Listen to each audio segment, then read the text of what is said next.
भारतीय वायुसेनेचे सेवानिवृत्त अधिकारी तसेच स्टेट बँकेच्या नाशिक येथील जिल्हा मुख्य कार्यालयात शाखा व्यवस्थापक म्हणून कार्यरत असलेले अतुल विनायक कुलकर्णी वय 58 वर्ष यांचे कर्करोगाने निधन झाले।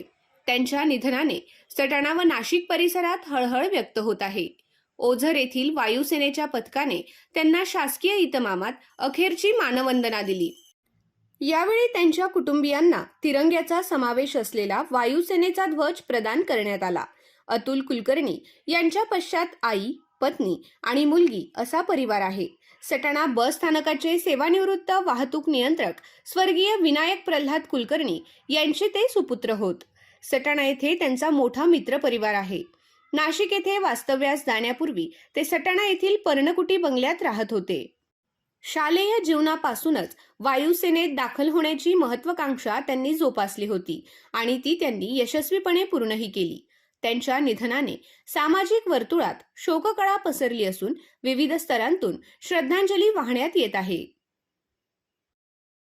आपल्या आय न्यूज चॅनलला सबस्क्राईब करण्यासाठी बेल आयकॉनला क्लिक करा आणि बातम्या वाचण्यासाठी प्ले स्टोअरवरून आय न्यूज ॲप डाउनलोड करा।